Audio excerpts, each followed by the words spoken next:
Okay, I'm here with Spiritman, who I've recently discovered. A patron recommended that I have a conversation with him, and from what I've heard, you're into some interesting ideas. You were inspired by Hegel with his kind of concept of this grand historical dialectic, the interaction between, I guess, spirit and matter in some sense, and how that kind of progresses through history, what the end goal is. And that's tied for you into your own kind of, I guess, political ambitions, projects, for the world. And you've recently got on YouTube and a few other platforms trying to promote this message. Am I understanding correctly what you're all about? We're trying to create a new world spirit, yeah. And I haven't made my big debut yet. We were supposed to do this big week of outreach, and I had to postpone it because of this sort of activism I've been doing. So, but you did a nice job. Thank you. Okay. So my first question is kind of why Hegel? I have read his Logic and a couple other books, but I was also interested in like Schopenhauer, Plato, Kant, some other character, Leibniz. So what was it about Hegel in particular that really connected for you and motivated this whole kind of project for transforming the world that you are on? So I've answered this question a couple of times, and my videos are all going to sound the same, but it is the same. Once you understand what Hegel is really saying, and not even just Hegel, the essence of what genuine philosophy is supposed to be about, it's the most incredible thing, at least for me, I have ever not only read or studied, but experienced. And the experiential component of it, it's really hard to reach. Once you reach it, though, there's an experience that you get just reading words on a page that I never thought was possible. And, I was kind of a bit more like you in the way I had my approach. I approached philosophy from this kind of more perennialist, like all over the place, picking the truth out of each thing. And I did that for probably 18 years, I think. So I started really young. At 13 years of age, I decided I was a philosopher. And a spiritual philosopher, though, where real philosophy, it wasn't doing it for me. There's something missing in philosophy. But there's also something missing in like spirituality, religion, and New Age spirituality. So I was trying to bring them together through quantum mechanics. And I saw you have a video on that on your channel. But then I discovered Hegel relatively late in the game.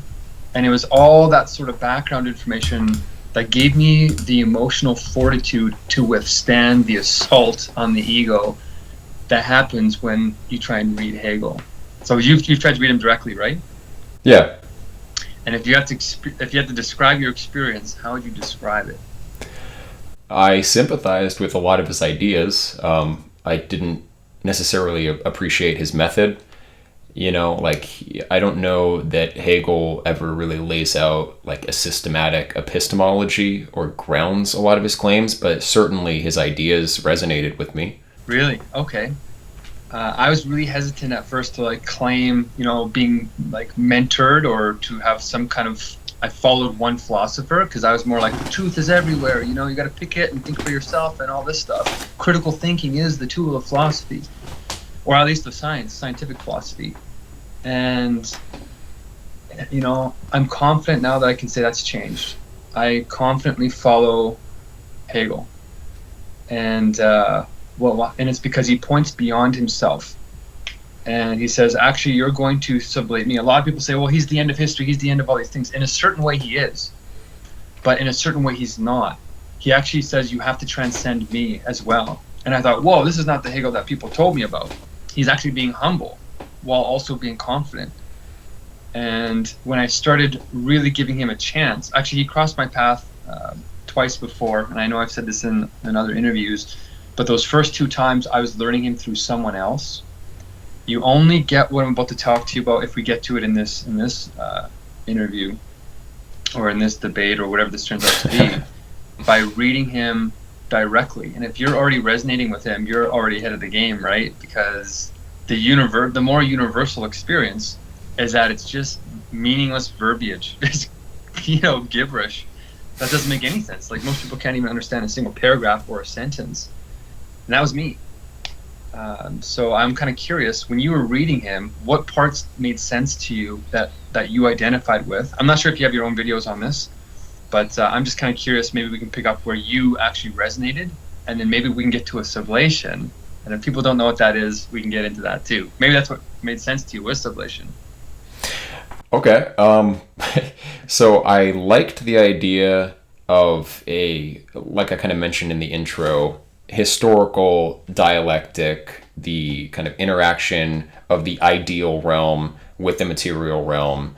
Obviously thesis, antithesis, synthesis, did make sense at a certain level in explanatory terms. Historically, also metaphysically, it does seem to me like something like that is going on. I've been more interested in Plato in recent years, and this one Hegelian concept, is not so apparent in Plato, which is the kind of eschatological culmination of history in the absolute idea manifesting. And that's not something I got from other philosophers, but it is something that I had heard about in spiritual circles that I was interested in.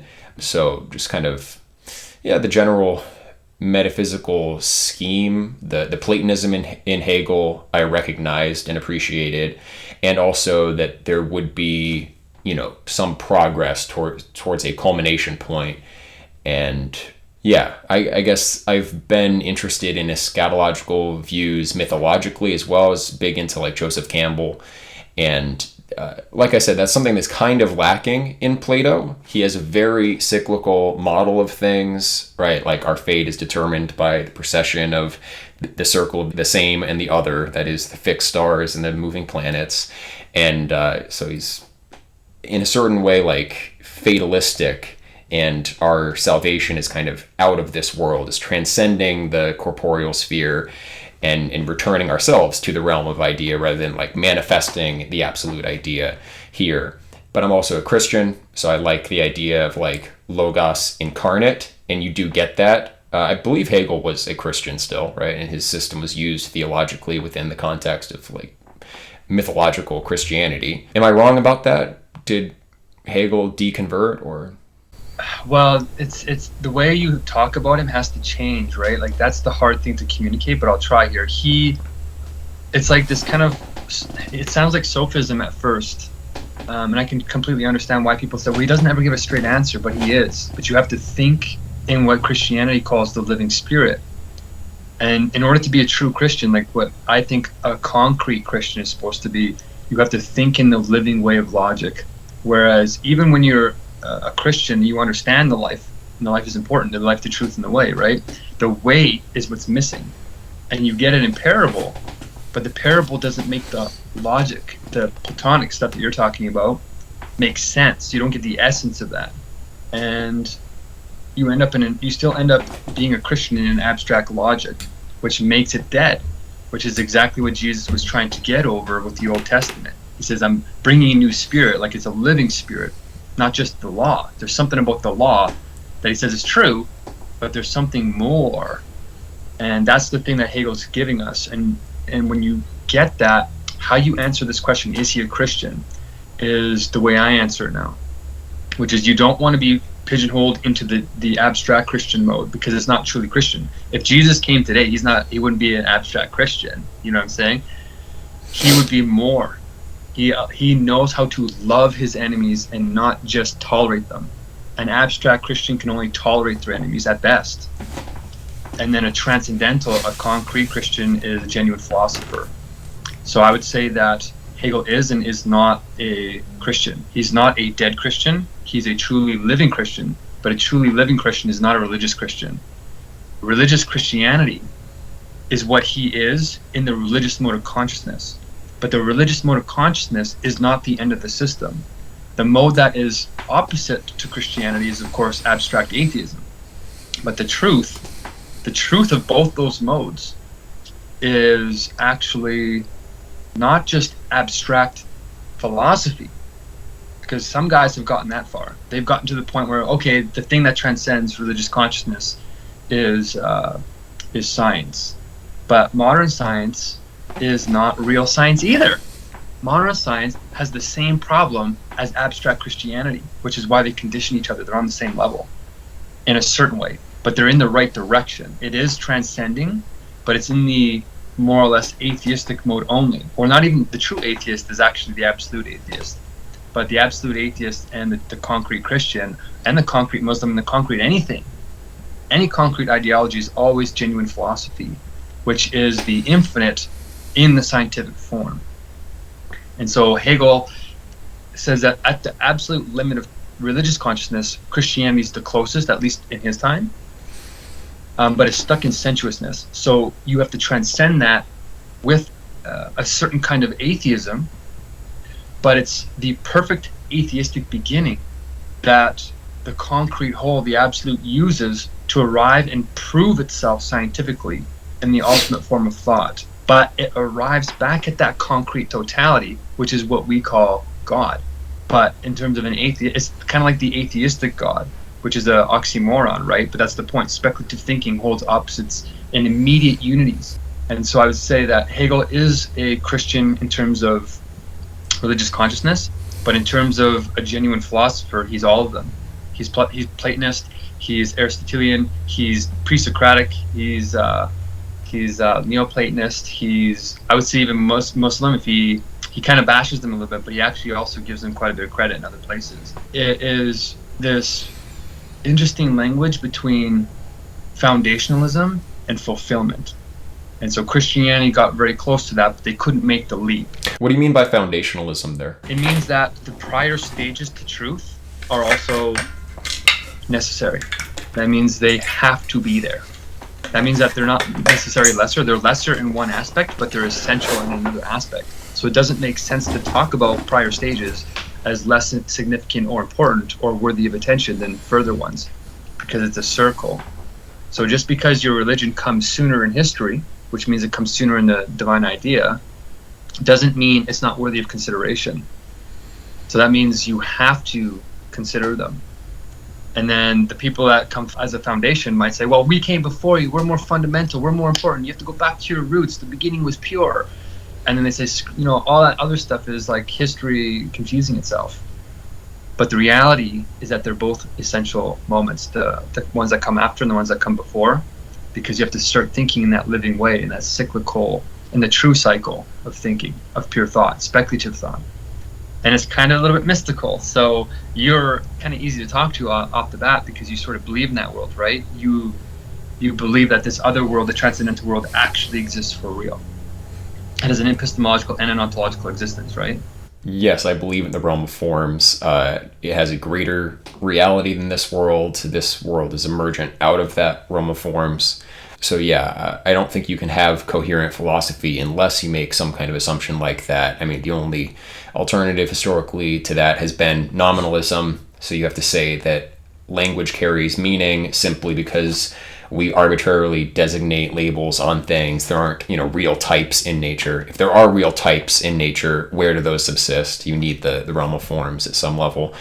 But yeah, so basically what I liked about Hegel was you have this descent of the forms here to structure things here. It's not that that's not present in Plato at all. He is in many ways a political thinker, and he wants to transform society to better reflect the nature of the metaphysical realm. So like our architecture, our art, our cultural practices should all like be embodiments of form. And that's a great idea. Plato does emphasize the need for the forms to be present. He wants to embody that politically in like civic engineering, in very mundane political senses, but he does want to emphasize the kind of cyclic nature of this process. As you state, I mean, it's revealed in the Timaeus in the beginning that the model of the perfect city from the Republic is actually the same as the constitution of the ancient Athens from 10,000 years ago, like when it was first founded by Athena. But there is that idea of a coincidence of the origin and the end, and that becomes especially apparent in Neoplatonism, that the source of things is also their proper good. So pure progression it means a deviation away from goodness in a certain respect. The peak of things, what Hegel calls the absolute, is the Platonic good. Then progress away from that and creation away from that into diversity, into the infinite, the indefinite in the Platonic scheme, that is kind of a descent into evil, sort of, to some extent. But it ultimately results in a greater good, because that progression followed by a reversion amounts to a fuller being of the higher realm than it otherwise would be. Like, it's better for the one to be prolific rather than unprolific. So creation and all of that is worth it. But yeah, I think the emphasis is on returning to an ideal state that kind of already existed in some sense. Whereas with Hegel, I think there's more of an emphasis on the progress, on the infinite, and there is this like eschatological vision that's not as obvious in Plato. So that's one thing that I wasn't so attracted to in Hegel, that he seems to like uphold the idea of the infinite as a positive, and that's typical of like Faustian civilization. And I think that's not the most kind of healthy symbolism. So what do you think about that, Hegel's attitudes towards the infinite, and how that might contrast with Platonic attitudes about the infinite or the indefinite? So when you're saying the infinite here, you mean the other world, like the world of contingency, and like you can deviate from the idea? Is that what you mean by the infinite, or do you mean the infinite as the absolute? No, yeah, right. That conflation is what I'm concerned about in Hegel. I think the infinite follows from the order of the indefinite dyad, right? You have the one, and then the monad, peros, order, and the indefinite dyad, apeiron, chaos, and everything that flows from that. The infinite is a principle of expansion, and therefore moving away from the good. It's the kind of lesser of the two fundamental principles of things. Okay, I feel like I'm picking up where you are a little bit more. Hegel does not confuse anything, in my opinion, at least to the level of all the other philosophers. It's hard to describe. Like it is the most incredible thing I have ever read and experienced, because he's so precise with his words. So in the way you're talking about it, like, let's really simplify it for people who want to really understand. This is not like a debatey kind of, like, I wasn't sure if it was going to be like a rapid fire, but this one might actually have some learning in it. So let's simplify it a bit and say there's just these two worlds. There's the sort of transcendental God world where everything is perfect. People usually call this heaven, right? Perfect reason, Plato's realm of forms, you could say, but in the Hegelian sense, which is a lot more concrete than the way Plato left it. And then you get this other world. So this world's infinite, the super sensuous world. And then world number two is the realm of like creation. You know, in the Bible, in liturgies and stuff like that, it says, okay, this world, the first world, creates the second world. One comes before the other. This is the created world where evil and all this terrible stuff can happen, and chaos and, you know, this stuff. This world is also infinite. I was listening to one person I'm really hoping to talk to once I get back in my outreach mode, is somebody named Jay Dyer. I don't know if you know who that is. I've had a debate with him. Oh, have you? With him. Okay. Yeah. Okay. Jay, you know, people are starting to listen to the message, like the real Hegel, the real genuine philosophy starts to resonate pretty quickly. So my goal is just to kind of send out some feelers to the real geniuses. Somebody put me in touch with you, I guess, because I think you're one of them. From what I see, you have the right sort of openness of mind, but the right rigor to get to the speculative truth, which is really hard to do. You have the ability to break out of abstract thinking. And Jay, listening to him, I watched one video. Somebody sent it to me and said, you got to listen to this guy to prepare for this other Orthodox Christianity debate. Because I wasn't raised Orthodox Christian. Like, I'm learning all the particular languages, but the universality of them is so powerful. It literally is the living spirit. Like, I'm convinced. Like, Hegel convinced me, and he was the only one. Okay. That's how powerful this is. So to answer your question kind of simply, these two worlds are infinite. Jay says that this one, the created one, ex nihilo, it was created ex nihilo, which means it can't be infinite. It doesn't have any eternal traits. This one is the only eternal one. But that can't be true. There's an internal contradiction there to Christianity itself. Because Hegel says spirit is eternal. It is infinite. Because it's a return to God, right?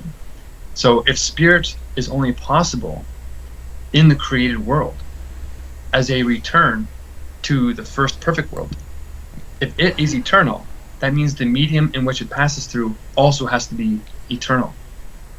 And that's why it's a circle. The whole thing is eternal. But that doesn't, this is the thing that Jay wants to preserve, which it is preserved in Hegel. The order still is maintained. And that sounds like a logical contradiction. How can you have a world of time and a world of timelessness and have an order? Well, it's because the ordering is that universal kind of logic. It's conceptual time in a sensuous time as a moment of the timeless time. And it makes a lot of sense the way that Hegel does it systematically. But I think once Jay, or any Christian that's an apologetist, that really wants to understand the theological, the systematic, scientific version of it, will come to a huge realization, incredible realization like I've been coming to, which is that both these worlds are infinite. Same with the third world. The world of spirit is infinite. It's the way you think about them that makes the infinities true or false. So I think that you're right in terms of the Platonic understanding that in this world you can have an infinite digression, an infinite divergence from the pureness of reason coming through this realm. That's contingency. The being of this might get a little heady. Like once it starts to click, you start thinking on a different level. So for me, what I'm saying to you is actually simpler than what you said before, but I understand that it sounds disjointed. So if you want to stop me at any point, you can.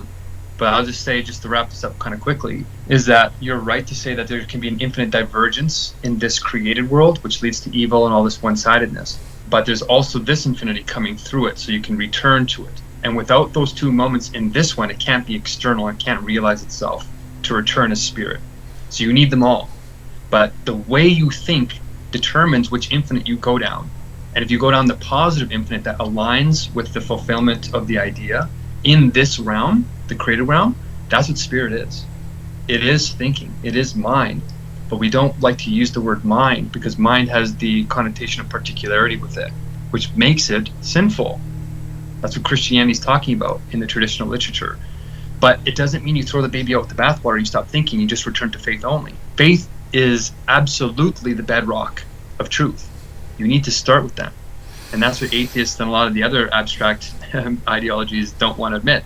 But you have to start there, but you can't stop there because you'll never reach spirit. Your soul doesn't develop into spirit if you stay at faith, because that's the mode of immediacy only. You have to mediate the immediacy. And that's when you start achieving higher levels of absolute spirit. That's a lot, maybe. Does that make sense to you in terms of the Platonic stuff? Or did I go too Well, it's similar to Hegel himself. I resonate and sympathize with a lot of the ideas that you're expressing, but yeah, it does seem very disjointed and not like grounded Really? in terms of, I don't understand why you believe what you're saying. You are saying a lot of things, and that's kind of the impression I get from Hegel. But since I understand what he's aiming at, because he was inspired by Plato, I'm also inspired by Plato, it makes sense. I don't agree with the claim that Plato left things indefinite and unfinished and ambiguous, and Hegel systematized it. I think it's the opposite. Plato left a very concrete system. I mean, if you look at Proclus, Theology of Plato, look at his commentary on Plato's Parmenides, I think we shouldn't assume that we have transcended the ancients when we haven't even mastered their thought. And not very many people today have an understanding of, Procline Neoplatonism and stuff like that. My goal, I guess, in this conversation, because you're ahead of the game here, is you're right. Plato is a foundational moment, like we said before. He's a foundational moment of which Hegel fully embraces and only negates the limits of his thought. And it's like, well, Plato doesn't have very many limits. Well, Aristotle came right after and said, actually, you do. So, like, the very next guy in history actually negated Plato. But the mistake of traditional historians is that Aristotle's not an abstract negation of Plato. He's not the antithesis. So most people in history, like if I was to ask you, how would you describe the relationship between Plato and Aristotle? How would you describe it in your learning so far? Well, what I really believe is that Aristotle essentially agreed with Platonic metaphysics up to a point. What Neoplatonists would call the second hypostasis, intellect, is what Aristotle places as, the Hegelian absolute. And that's Aristotle's mistake. So I do think that was a genuine mistake in understanding. But then after he separated from the academy, when he founded the Lyceum, when he was rejected as the successor to Plato, he went back and edited some of his earlier texts to make it appear as though he was more anti-Platonist than he in fact was. Oh. So I'm getting into the particularities. I'm rereading Plato. I have to reread everybody. I actually have a document where I'm doing this called the synchronicity document, where I have 117 philosophers that I've kind of covered in the past. Some new ones actually I don't know about, like the Mandaeans and stuff like that. That Gnostic tribe I didn't know about. So some of them are new, but I have to even revisit the old ones I did study, because it's such a radical, like everything is familiar. Like Hegel is using all the familiar words, right? The most familiar. But it's a whole new world. It is, I understand, not just intellectually, but emotionally, what those great thinkers, what Jesus was saying, for instance. Not just what he was saying in parable, but like what the essence of what I guess I would call the super sensuous message was. If you had to get rid of the sensuousness of Jesus' message, what are you left with? You're left with his super sensuous logic. The Father is what he calls it. But also Buddha makes a lot more sense to me. Almost any mystic. And it's because when you return to these foundational, the real contributions to wisdom in history, whether it's religious, artistic, genuine, abstract philosophy, whatever it is, whatever mode it's in, you can't get rid of it. It's like a growing organism. It's like trying to get rid of the seeds of a plant to get to the blossom. It's like you can't do that. And that's how people talk in philosophy right now, which is why it doesn't make any sense. That's why we have all these oppositions. If we do make progress, even the progress is disjointed. And so Hegel stitches them all together. Plato was one, but I'm still refamiliarizing myself. I'm getting the rust off of my old readings. But I would say, like, actually, I could talk at length because it's just so profound. But maybe before I do that, I'll get a little more clarity from you on this distinction of the intellect that you think Aristotle incorrectly placed above Plato, or what Aristotle placed above Plato. What is wrong with him putting the intellect as a higher place than where you think Plato was? It's not so much that he elevated intellect above where it had been placed in Platonism, it's that he chopped the top off of the pyramid. You have to have the idea of the simple. The intellect has energies, it has relations. I mean, the intellect qua intellect involves the combination of form and matter, not like base matter, but prime matter. The monad and indefinite dyad. Monad is the principle of form. The indefinite dyad is the principle of matter. Iamblichus calls it prime matter. And so the forms already have this combination of the limit and the unlimited in particular ways. And there's a dynamics for how that operates and how the forms are distinguished from one another. They contain each other, but in specific proportions. Sort of like, if you take a Fourier analysis of a musical tone, you see different spikes in terms of which overtones are coming through stronger, which ones are coming through weaker. And that's a similar dynamics with the relations of the forms, and there's a hierarchy within the realm of forms. And so like absolutizing it into pure intellect is glossing over fine distinctions that actually have metaphysical utility. Like Proclus is one who emphasized the distinction between unparticipated form and participated form, and obviously the participant that ultimately receives it. But you need those sorts of distinctions. That is present in Aristotle, because for Aristotle, like the first thing is thought thinking itself, and so it's not primarily concerned with what's going on around it. It is kind of absolute in itself, self-contained, contains its own end. So that's not the top. That's not in Platonism, because that already involves these intellectual energies, which are specific combinations of form and matter. It doesn't make sense as intellect unless those differentiations are there. And there has to be something prior to that, because that's a multiplicity. And unity is inherently prior to multiplicity, has to be. So you have to have the one as the first thing, which is not the same as like the number one. It's the principle of unity and goodness. And goodness and unity are seen to be the same thing. And I think that Proclus also has a principle that... Or true unity anyway, but sorry, go ahead. Mm-hmm. Proclus has a principle that higher elements of the ontological hierarchy have their effects transmitted further down than intermediate effects. And you can see this in the distribution of attributes in, the animal sphere. Like, more things experience general goods than experience intellectual goods, right? The good proceeds farther than the intellectual. there's a reason for positing something super intellectual, also super essential, right? Like being, the Greek ousia, is identified as the peak of the realm of intellect. So it's with intellect that being proper begins, but beings, ousias, have definite essences. And in order to have that notion of definition applied, it has to be applied from something, from principles which are themselves super essential. So if you conflate these levels together, you don't notice the distinction of how their energies are distributed in things. And also, you get like confusion of metaphysical concepts like being, essence, existence, and that's what I'm afraid happens with Hegel, just based on the way he uses the term infinite in a few different senses, and it's not clear exactly what he means by it.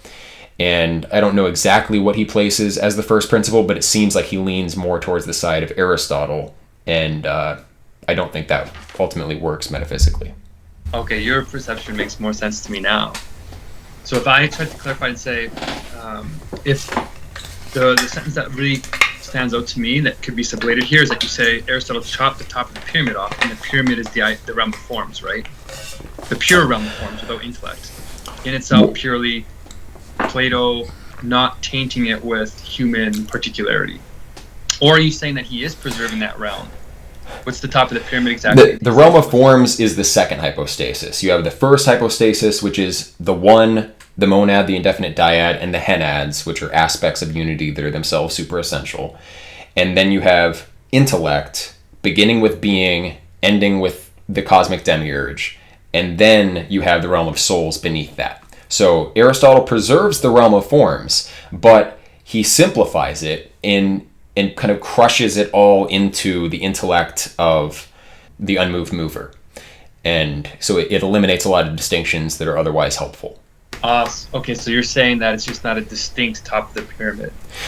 No, he does chop off that super essential realm. There's nothing super essential and super intellectual for Aristotle. He ends at the realm of forms proper, whereas Plato actually goes beyond the realm of forms. Oh, what does he call beyond the realm of forms? The one. Or when he talks about the monad and the indefinite dyad. I subscribe to the view that Plato was a Pythagorean, and these are Pythagorean concepts. The one, the monad, and the indefinite dyad. Neo-Pythagoreans talk about it, and they have this same kind of metaphysical scheme. They usually use the tetractys to illustrate it, the dot pyramid, like 1 dot, 2 dot, 3 dots. Yeah. So then what does Pythagoras say about the one, or the beginning, the true beginning? The beyond the realm of form. Like in most metaphysical systems, mythologically speaking, it's undifferentiated, ineffable, right? We can only characterize it analogically and apophatic predication. So yeah, it's a very mystical notion, and that's like the definition of mysticism, basically, that you believe the foundation of things cannot be expressed. And that makes sense because expression implies some ordering syntax that renders the expression intelligible. And so you're already presupposing higher ordering principles when you express a sentence. So no direct expression like that can characterize absolute first principles, because to talk about it, you're invoking like supposedly yet higher principles, but you can't do that. You can't put God in a category, because then the idea of category is, de facto higher than God, and that's impossible. Okay, so now I'm getting your viewpoints, and you are very close. The fact that you're kind of transcending Plato with Pythagoras is really, I haven't heard anybody say that yet.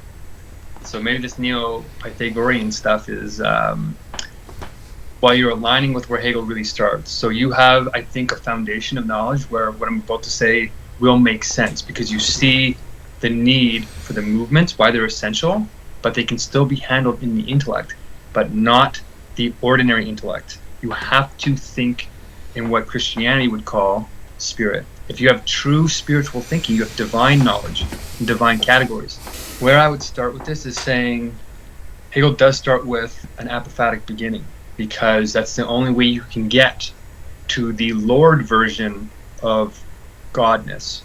It is the God that is no God, that you make no assumptions about it, that you don't say anything about it. Because as soon as you do from a finite state, you change it. So it's basically what the Tao was trying to get at. It's this ineffability where you can't say anything about it. All you can do is negate to arrive at it. And that's exactly what Hegel does. And it's where I started to change my perspective on how deep he really was. That the reason why he loved Aristotle so much is because Aristotle did not chop the top of the pyramid off. He just didn't fill it in exactly the way that you say. So what you're right about is that he did the top of the pyramid incompletely, but not in the wrong way. So he had the way right, but he didn't have the system right. He didn't have the intellect mapped out in its super coherence, which is what spirit is in true science. Most people, the mistake that I don't think you're making, because you affirmed both sides of this opposition that most people don't grasp, is that most people see that not only is the top of the pyramid chopped off, but the realm of forms is chopped off. Aristotle is the true empiricist, and Plato is just this pure idealist, right? And so they war as Aristotle being trapped in the finite intellect, which is the particularity of the universal. But you're saying, you're not making that mistake. You're not saying they're complete opposites in that way. You're saying he does preserve the realm of forms, the realm of the universal. He's just, the superessentialities thing is what he's messing up and making tainted as human categories. And of course, you can't grasp the Tao, you can't grasp the Lord version of God, the infinite kind, with the human finite intellect. So I think with that established, how does Hegel think of Aristotle in the truer sense? Is that Aristotle does preserve the realm of forms, like you said, and he does start particularizing it, but he does it in fragments of divine knowledge. And because the fragments are themselves not connected to the whole, to the Tao, to the Lord version of God, they themselves cannot be divine knowledge completely. But the way he built the fragments in a speculative way of thinking is the way spirit thinks.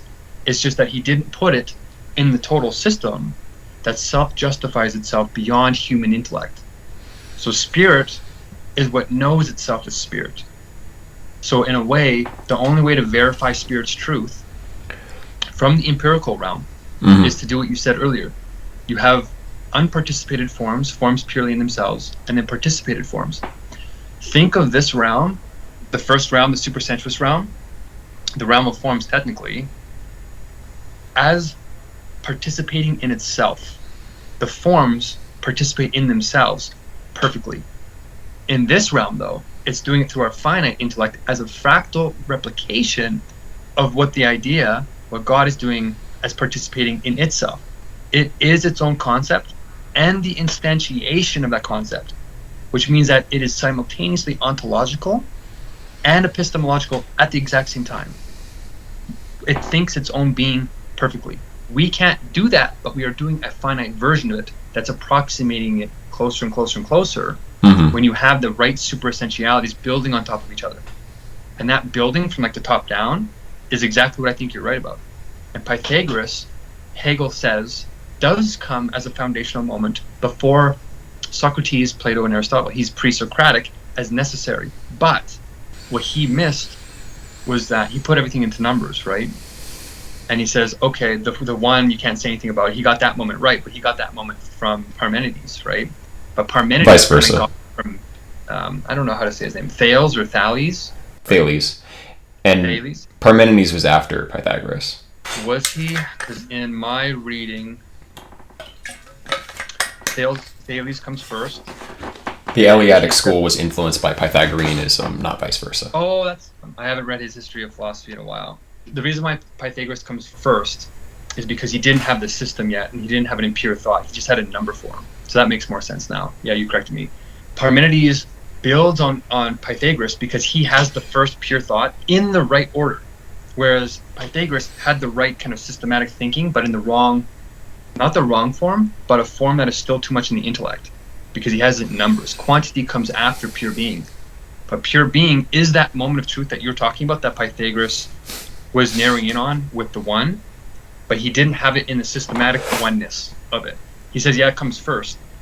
But I think that what you have to do is you have to do it in the way that Parmenides did it, which is saying that you can't say anything about it numerically even. You can't call it a one.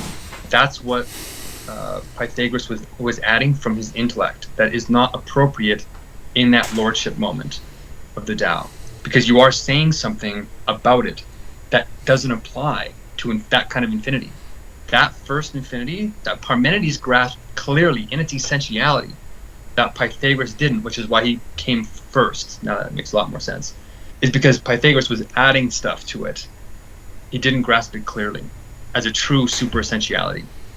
It's not really super essential though, it's the first essential. So the only way to get to it though is apophatically, which is what Parmenides kind of did right. But Hegel says he didn't do it in the speculative way. That's why true philosophy, genuine philosophy starts with him, but he doesn't get past it because he doesn't grasp true speculative thought. So I don't know how much of this is making sense to you, especially since I had to correct myself historically. The order of it makes sense to me universally, but the history stuff is contingent.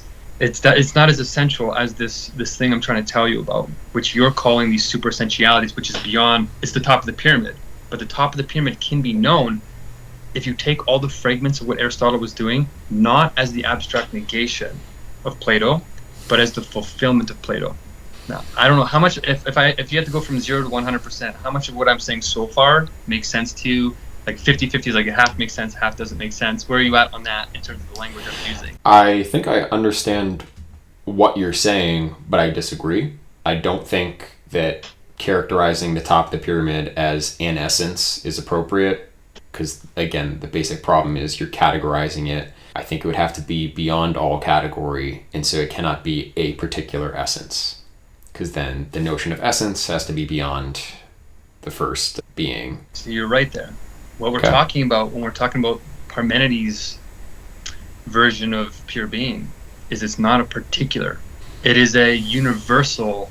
So as you know, in Hegelian philosophy, that first category, a category that's no category, is sheer immediate indeterminacy.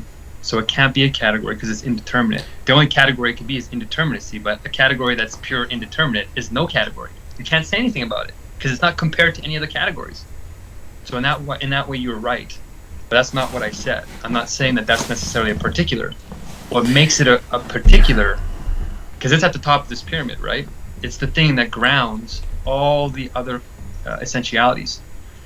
But it's an essence that is not yet a formal essence, because it has to define itself into its own definition.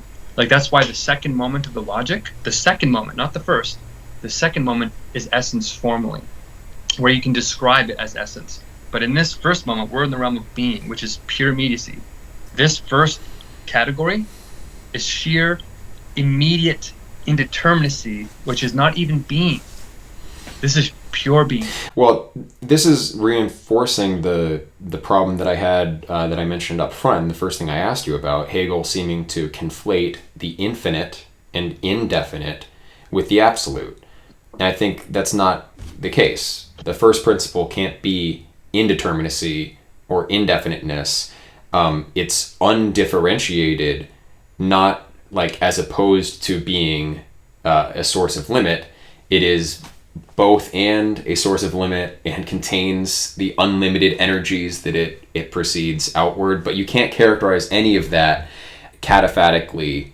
All of that is going to have to be kind of analogically circulating around the concept. But I do think the Pythagorean scheme of having the one that is just pure simplicity, no further category than that applied to it is appropriate, and then the first two super essential attributes that come out of it would be limit and the unlimited. And by placing the unlimited into the one itself, I think you're confusing this fundamental foundation of the Pythagorean Platonic system of metaphysics, which has informed all of Western philosophy, and it's a big confusion to run into. I think it needs to be avoided. Well, you're right, because you're right. That is confusion that's happening, but I'm not making that here because you haven't given me a chance to mention what limit is. But in this first stage, pure indeterminateness means no limit. That's why it's indeterminate. So you're absolutely right. But where that limit comes into play is not where I think Pythagoras puts it in. I think Hegel puts it in the right place, because limit develops itself, or limit is developed out of this indeterminacy, not in the stage of pure becoming or even determinate being or even something and other. It comes after something and other, midway between finitude. So even this first stage, this pure being, is not even finitude yet. Finitude has to develop out of this stage because there's no limit. And you're like, well, how do you get a second category? This is the problem that Hegel talks about. He says most people can't grasp this beginning because they insert a limit when you can't. So then the contradiction is, well, how do you get two from one if there's no limit to connect anything? There's no definitions to grapple on it. Like, you can't manipulate it, you can't come out of it or into it. There's nothing you can do. So how do you build a whole system as the ground? And Hegel says it's because the thing that you connect first to that pure being, that state of immediate indeterminacy, is not itself something. It's not something that brings in a limit. It's a limit that is no limit. And it's like, well, you're just talking out of the side of your mouth. That's a contradiction. But it makes sense as the only way to get around this problem, because the only way to connect to a superessentiality that has no limit is by connecting it to a nothing, and not a nothing of something, because it's superessential, right? It is pure nothing of the pure being. That means that pure nothing has no limit either, but it is something different than sheer immediate indeterminacy. You are comparing two things, but they are a thing that's not a thing. This thing comes way after, like the one. The one does establish a limit, but the limit is itself. This doesn't even have a limit of itself. I hope this makes a little bit of sense, but when you connect a pure nothing... I don't think it makes sense, to be honest. It is the same... Well, just let me say this last part. Then, okay. I guess. Yeah. It is two things that are distinguished, but are actually exactly the same, because there's no predicate, there's no externality differentiating them. It's an internal differentiation. That's how Hegel gets over it, and it makes sense, because that means you preserve that first category as an absolute, because it's not pulling in anything outside of itself, because we arrived at it through an absolute negation of all things, including negation of its own self. That means you take a negative, and the opposite, when you try and cancel that negative, you don't end up more negative, because that's still affirming the negative. It has to turn into its opposite, which is why the first indeterminacy is less than nothing, but still affirmative. But then when you connect the pure nothing to it as a limitless, it's a distinction that is no distinction. That's the true speculative beginning, because it's doing two opposites at the exact same time. And out of that, you get a pure becoming, which is two moments, and then from that you rebuild the one. And one is a true moment that Pythagoras has correctly, but it doesn't come in this beginning, because a one has a limit, it has a being for itself. But this is so indeterminate, so perfectly ineffable, that it can only move itself as a whole.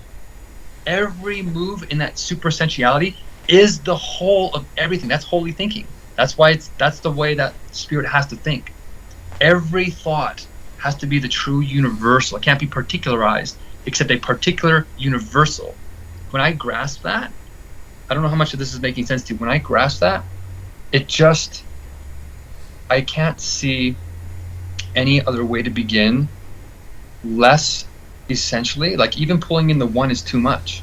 If you do anything other than what Hegel has done, you are doing more than sheer immediate indeterminacy. Like, I can't think my way. I'm sure in the future we might, but for now, it's like, it's so far beyond what anybody else has done. Like, he went miles further than Descartes, right? Descartes started the absolute negation, but he included the I. But you have to negate the I, because the sheer immediacy doesn't have any external thinker. We're not taking an external Aristotelian empirical look at it.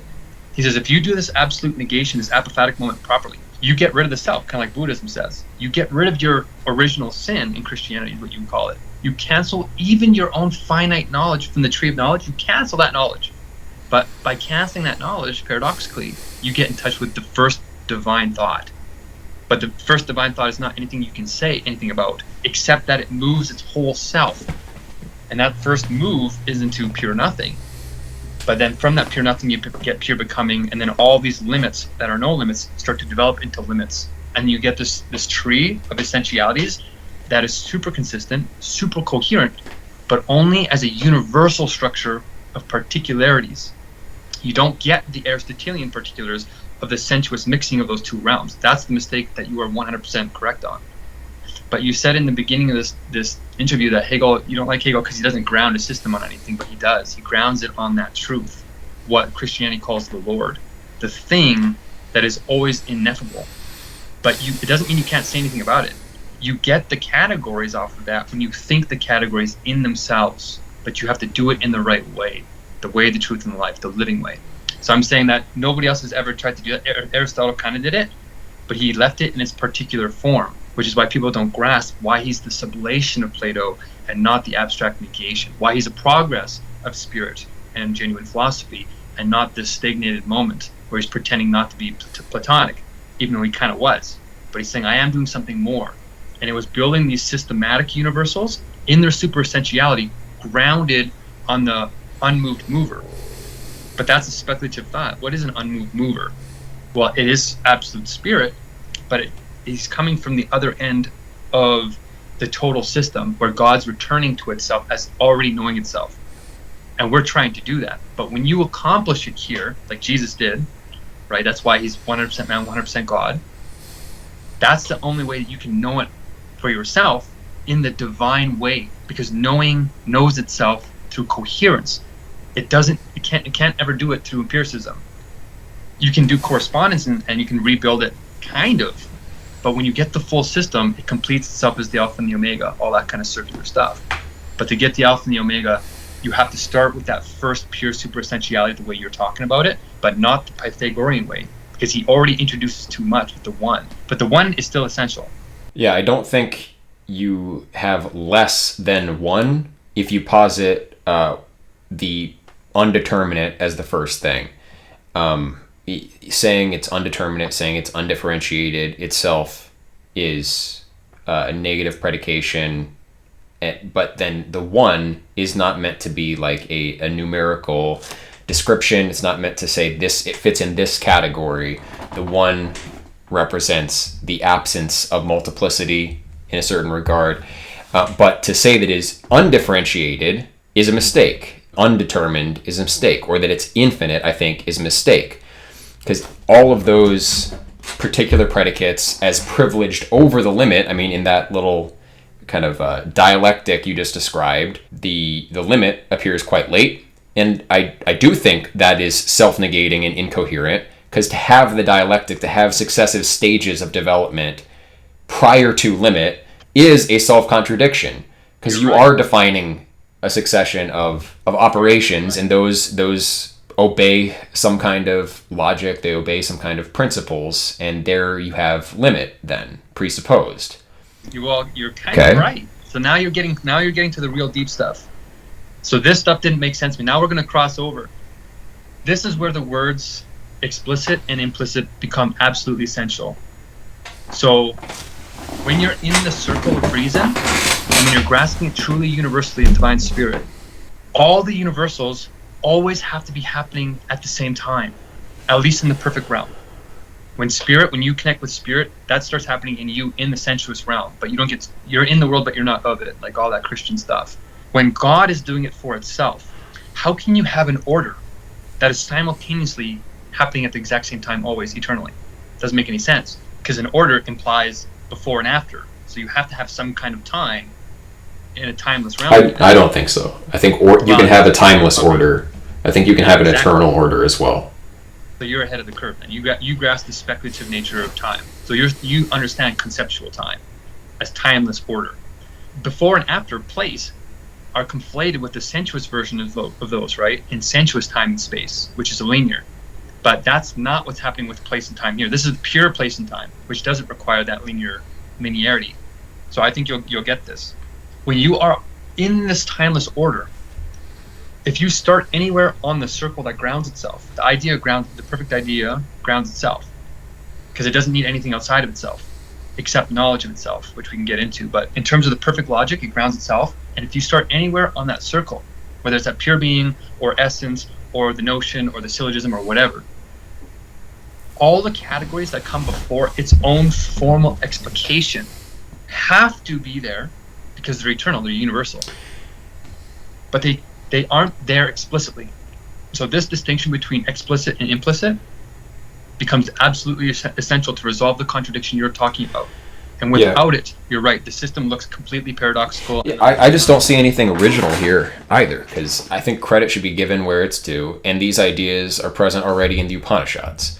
And the one equates to Brahman in Tantric thought, the principle of the monad equates to Purusha, the eternal man, and the indefinite dyad, its energies are Prakriti, right, which are projected from Purusha. I think these basic concepts have to be there. And Brahman is not simply one, and the Platonic one is not simply one, and Damascius makes that extremely clear in his work, and it's already there in Proclus. I mean, one principle is that what is prior causally contains what is subsequent, and so there is no de novo creation or ex nihilo creation. All kind of procession, in a sense, is virtual, because the real substance, I would say essence, but a little bit of a misnomer at that stage. But what is distributed and differentiated into separate beings is already there in its cause, as you're saying. So, but it's not that limit appears at a particular stage down the chain. I think you have to put limit above the unlimited. You have to put order above chaos, or else the whole metaphysical system breaks down.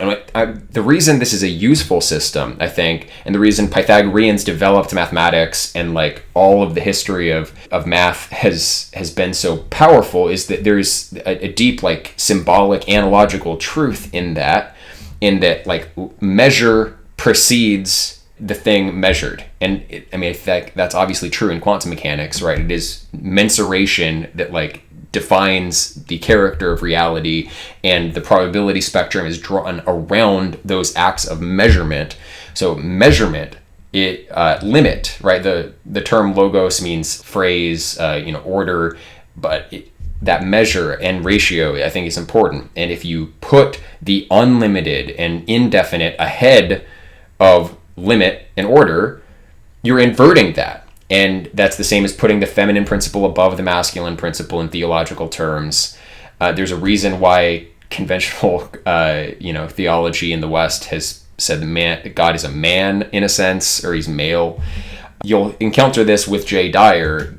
God will not be a pure unity, but he won't be a pure multiplicity. He will contain somehow both, but there will be a preeminence of the one. And why does he say that? Because he's Orthodox Christian, and Orthodox Christians stole their theology from the Neoplatonists. And I think the history is really obvious if you look into it. Geographical proximity, particular phrases that are used in Pseudo-Dionysius and stuff. You're right. Yeah, drawn from Proclus. So but that there's a preeminence of the one over the many in the one itself, and before the indefinite, before the principle of the unlimited, there is the principle of limit. And it seems as though that is being inverted in the way that you're characterizing it. Okay, first of all, you're right. Neoplatonists were called heretics, and the church fathers and all that rejected them. So I did do a little bit of a deep dive into scholasticism, so that particularity I can talk on and not mix it up. That's embarrassing. Pythagoras comes before Parmenides. But Hegel says the same as you. He says, no, those guys were the ones that made the progress. And the way history recorded it is backwards. The scholastics were actually 1,000 years of stagnation in terms of genuine spiritual philosophy. The real progression came with, Jesus, and then the early Christian movement, like in the first 200 years, I guess, was more about the way. Like they grasped the supersensuous logic. They weren't stuck in the particularity and sinitized or made it sinful the teachings, because they weren't written down as rigidly as Rome eventually made them in the King James Bible, the Council of Nicaea and all that. But the stage that came as progressive after this, and kind of at the same time, were the Neoplatonists. And Hegel said Proclus, Plotinus, Iamblichus, those guys actually did advance real spiritual philosophy. But when Rome came in, they actually, and even Anselm was sort of like the beginning of the stagnation. He grasped the kind of infinite in a way, but he grasped the sensuous infinite in a way. And that's why he didn't make any real progress, even though he does have speculative thoughts. They're a repeat of what came before him. So you're absolutely right. The Aristotelian stuff that was preserved, that was good about the church, was shunned and banished, even though they were kind of using it in their external form. So that's why you're right. But Jay is also right, because the preeminence links back before the Neoplatonists to Jesus, to the Stoics, to Aristotle, to Plato, to Socrates, to Leucippus, to Parmenides, Zeno, Parmenides, and then Thales, and whatever, right? Like it goes all the way back, even to the Upanishads. Like I really like that you can go in even prior, because Hegel does make a comment. He says these guys are worth mentioning even before formal philosophy begins, because they have the principles, but not in scientific form. They have it in artistic, semi-religious form, almost theology. So he says they are foundational. Like it comes out of that. They're written as dialogues, the same as Plato. I mean, the Upanishads are dialogues. Yeah, Plato uses the same literary convention as the authors of the Upanishads. Very likely was familiar with their philosophy. Yeah, the Upanishads, yeah. And it's not because they're wrong. It's the form of expression. That's why this implicit, explicit thing I'm trying to say is really crucial at this. Like, you're ready for the next stage, man. And I would say, I think how we can have a civilization on this is by grasping the dialectic of limit itself. So that I'm really glad you clarified that, because the Neoplatonists were grasping it more correctly. Like they came after. And I have to reread them, because the first time I read them, I didn't quite get it. Like it happens in stages. Like you have to keep going the same thing over and over again. But at this point, what I can say is the dialectic of limit makes sense as reversed from what you said. Limit does not come first, and limitless comes after. The reason why it has to be inverted is because the limit, like if it's a true universal, it's always present, but it's not present explicitly. So the reason why this distinction between implicitude and explicitude becomes essential is because it resolves that deeper contradiction between why something can always be universal and present but not be expressed. So the limit is present in all the prior stages to limit, except that it's implicitly present. And that makes all the difference, because the absolute is always there.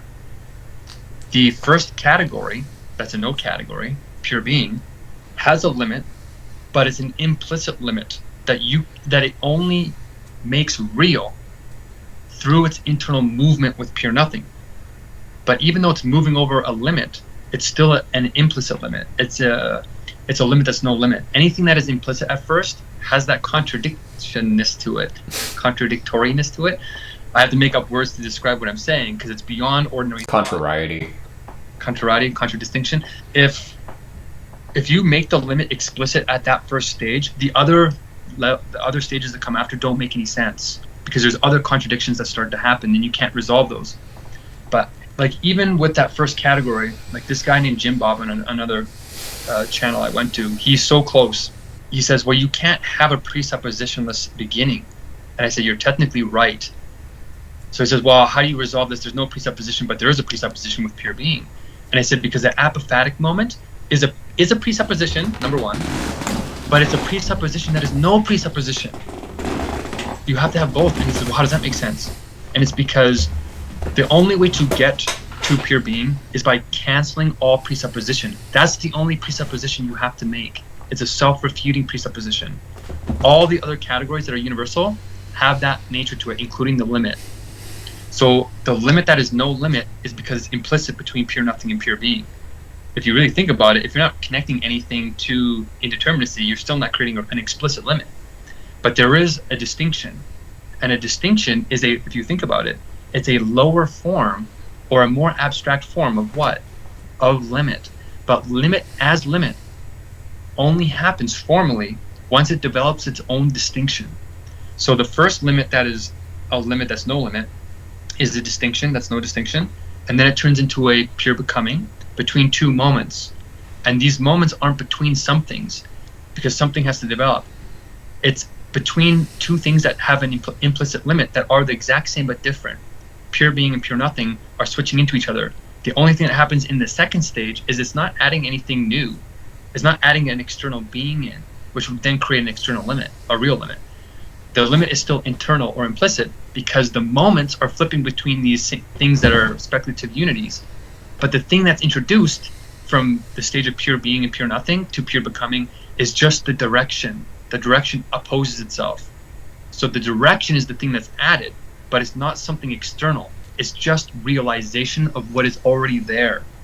So that first moment of realization is the conversion of the implicit to the explicit. That's what becoming is, if you think about it. It's pure transition. But then what happens is pure becoming has to become itself. So then you get the first stable being that a real limit can start to build off of, like a stable limit that's actually there and isn't just pure vanishing. And infinitesimal in mathematics, and the reason why Hegel praises it is because it is the first speculative grasping of that pure becoming in math. But math comes way later. There's no numbers here. That's why one doesn't belong yet, because you have to have a limit in itself, which is what the one is, which is why the many come after it. That's why you're correct to say that the one comes before the many, but the one in itself is not a concrete one. It's the conceptual one. And what builds itself into the conceptual one, the one of all, is the being for self of the self-transcending limit of finitude and the bad infinite. There's two infinites. And to get to the one, you have to overcome the wrong way of thinking of infinity, which is what I think you're mistaking Hegel's doing. You're saying he's doing the wrong infinite, but he's not. I think he's actually transcending the abstract notion of infinitude. He's saying there's the bad infinite, which opposes the finitude. And if you hold God there, you're wrong. He says, I'm not doing that. He says, I'm actually doing the genuine infinity, which is the infinity that is free from that abstract infinity of the finitude and the infinitude, the abstract infinite. And he says, when you grasp that negation of negation, he says that's genuine, that's the beginning, not yet genuine freedom, it's the principle of genuine freedom that results in the one. Okay, but limit comes before that. It's still, by this point, by the time the one is formed, limit is explicit, it's formal. But before limit, you have these implicit limits of distinction, then the changing of pure becoming as the limit between two moments. But of course, moments aren't stable. You then get the becoming of becoming, which creates a determinate being. And determinate being has a determinateness, which is the beginning of a stable limit. It's like a half-stable limit because it connects you. It's the starting of a connection to a return to yourself. It's the starting of an opposition of an other that is not you. It is not you. You are still returning to a pure nothing that immediately returns you back to a being, because a sublation is just a tracking back of a non-being to a being. That's why Christianity's right in saying sin and all this stuff is falsity. Once you sublate that partial limit of determinateness, the determinateness of determinateness, now you're starting to get a compounding of the structuring of a limit. You get not a limit yet, though. You get a something, but not a something of something. It's just pure something, just like a pure one. But it's not concrete enough to be a pure one, because there's not enough explicit expression to be a pure one. The determinateness of a determinateness leads to a particularization, the first particularization of a universal generalization. Now, I might be getting a little bit too weird. I don't know how much you're getting of this yet, but I'm just going to say, once you get to a pure something, then that particularizes itself into a something other, and then you start to get the real limit coming in.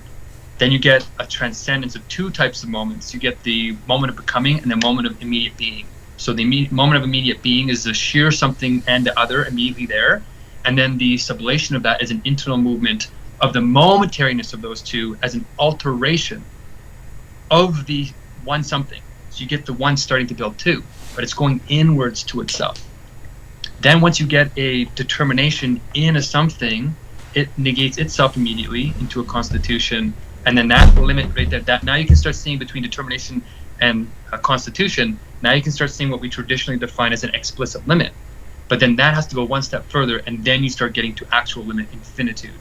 And the holding of that explicit limit is what finitude is, which is why it looks like it ends. Hegel says it's like the saddest moment in logic, but it's not a true end. It's just the end of that limit. And then that limit repeats, and then you get to the one. That's pretty much the first couple of chapters of the science of logic. But what I'm just trying to make sense here is this implicitness and this explicitness is why limit has to come after unlimitedness, because indeterminacy has to truly be infinite. in the indeterminate kind of way. It's an infinite that can't be said. It's so infinite. It can't be compared to anything else. If you have a mountain, like you have a really high mountain, it's super high, and then you have another higher mountain, it's still conditioning. So there's no higher mountain than this indeterminacy. It's the highest mountain because there's no other mountains to compare it to. That's the only way to start that way. There can't be a real limit there. It has to be an implicit limit. But that doesn't mean, like that's how you get over the contradiction. But it sounds like sophism, but it's the only way to do it, man. Like, I can't think of any other way to do it, because think about it, you're still not saying anything internal to indeterminacy. You're not saying what's in it, because it's moving its whole self. It's always moving in wholes. You're not saying anything in that first indeterminacy because it's truly ineffable. But you can speak about the holiness of it, which is eventually where the limit comes in. So in terms of what I just said, to me, that makes like total sense now. Whereas like it took me like 3,600 hours to get that. Yeah. But in terms of what I just said, where are you from a 0 to a 100% understanding? I still think it is self-contradictory to talk about any of those prior levels without admitting that the principle of limit precedes them. You can call it implicit limit, whatever. I mean, peros, the monad, is not a particular limit, and so in that sense, not explicit. I mean, explicit just means something that's said effectively. It's not, delineated and expressed outside of itself. The principle would not be something that's projected. So, what do you mean by that? The principle of limit would not be some limiting activity, right? Like here, essence precedes energy. A thing's identity precedes what it does. These are different things. And the principle of limit precedes any limiting act. So it's not a particular... Exactly. Right. So, but you need that implicit limit... Huh? Doesn't that mean that you can't have limit before limit? Like what you just said, the X can't do it until it comes? Like, am I understanding you right? Well, all of this is prior to time. So, act would be analogical, but there's no application of a limiting energy takes place to form the principle of limit. It couldn't, obviously. Right? So you're saying the limit can't be ahead of limit is what you're saying there, right? I'm saying the arche, or principle of limit, peros, or the monad, is the very first thing that can be conceptualized after the undifferentiated, the one, Brahman, right? The very first thing is the principle of limit, which is not a particular limiting act, isn't a particular limited thing, is the source of limitation. And that has to be first. Yes. Before... That's pure being. Think about it. It's unlimited. It's not limiting anything. It's the principle because it comes first. And it's also what Hegel calls Brahman. He says, you're right. He also says that in Hinduism, that's Brahman. But he says the mistake that Hinduism is making is that this beginning is not a one that is separate from all the other manifestations of polytheism. He says all the other gods are treated as external to Brahman, right? Vishnu and Ram and all them. He says there's three first gods. Like, do you know what they are? There's Brahman, and then Brahma, Vishnu, Shiva, the Trimurti. Exactly. So he says that's actually, those three are sensuous figures for pure being, pure nothing, pure becoming. Shiva is the pure nothing, Brahman is the pure being, and pure becoming is the third one, I guess. What's the third one? Vishnu? Vishnu? I guess Vishnu would probably be the pure becoming moment. But he says, you're right. He says, yes, Brahman is that indeterminacy. It's the first principle. So you're right. Whatever you're thinking of right now, in terms of your mind... But I think indeterminacy is wrong. It's not a negation of determination. You're kind of right. So now you're getting to another level of contradiction. He says in the very first chapters of, right after he does Pure Nothing, he has like 4 remarks, and one of them is exactly about what you're saying. He says, as soon as you say that it's indeterminate, well, in order to say it's determinate, you have to have a determinacy to make that comparison. But he says it's so indeterminate at that stage that you can't even say that it's indeterminate. He says you can only call it indeterminate after the fact that it develops from the one, you can't call it a one, just say it's the principle. The principle is not separate from all the other determinations that are in it. They are forms of that same indeterminacy. So they're all indeterminacies that are determinate. That's how you get over that contradiction. And also, Heidegger is the one in many. How do you go from like a one being to a many beings and have one being? That's how he does it.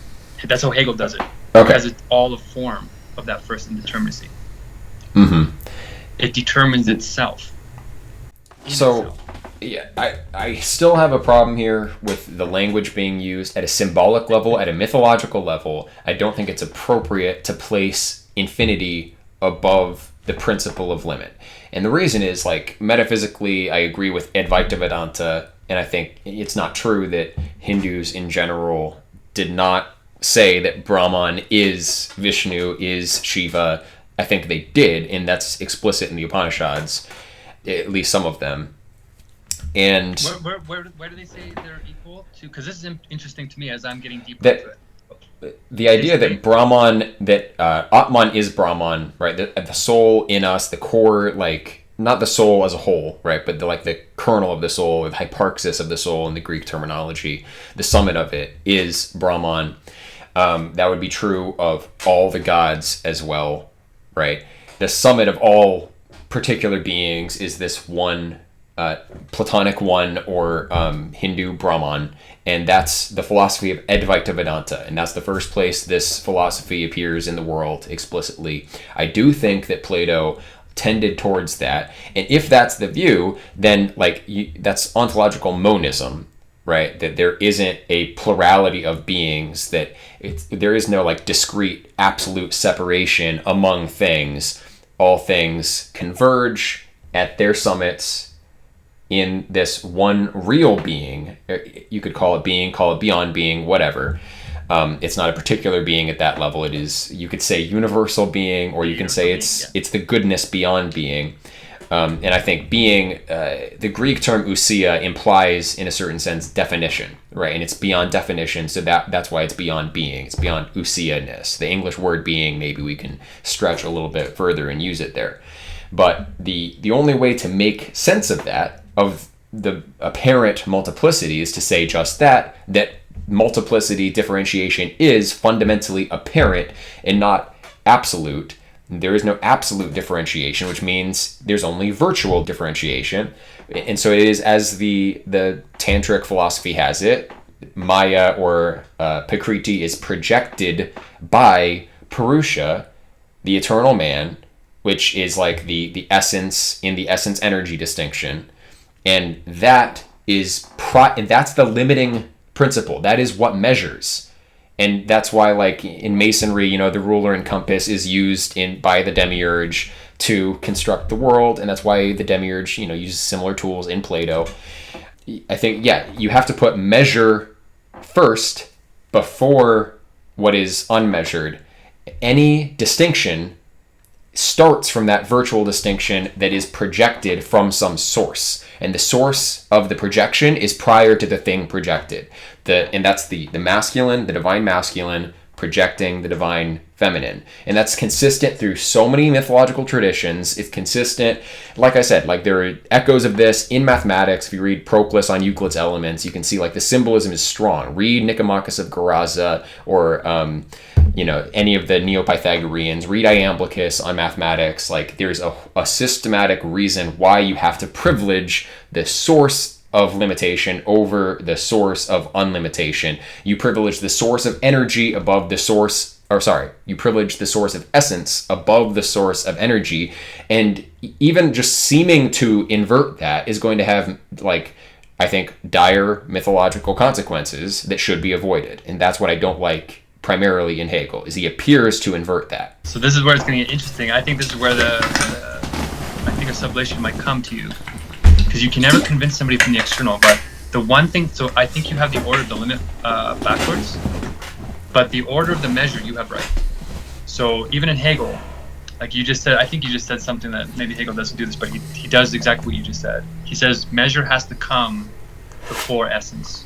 That's why he ends the first, there's three moments of logic, right? Doctrine of being, doctrine of essence, and then doctrine of notion. So the reason why doctrine of essence comes after being is because being, as being, completes itself with its last moment as measure. It measures its own self, which converts it into essence. And then essence develops itself through its probably what you would call energy. This energy term, this energy essence distinction, I'm finding very interesting. It just means activity. That's all Yeah, I it know. means. Yeah, Exactly. okay. That's what it sounds like. It just sounds like there's the moment of immediacy, which is being, and then the moment of activity, which is negation, or the combination of the two is determinateness. But then essence, contradictorily, develops itself through energy. Its own energy, though. It's essential energy. So essential energy is how essence develops itself off the measure of being, completed being. And that's how you get the essential characteristics coming from an external that's still internal. And then eventually, once these two moments develop, like essence and being develop, they get sublated as a one, another one. Its essence and its being are in its own, they're both sublated in the notion, the true concept of the essence with its being. And so when you get that instantiation or particularization of the essence and the being, at that level, that's when you start getting to development, the continuous remembering or returning, continuous returning of the absolute idea to itself. And then you do get the one absolute idea, the one. And then you get an externalization of that as the created world, which then is another return on that return, a meta return, which is now the explicit knowledge. It has an implicit knowledge of itself. It's in itself. I think you said that earlier in this talk. That's why it's in itself. It's in and for itself, but it's an internal in and for itself.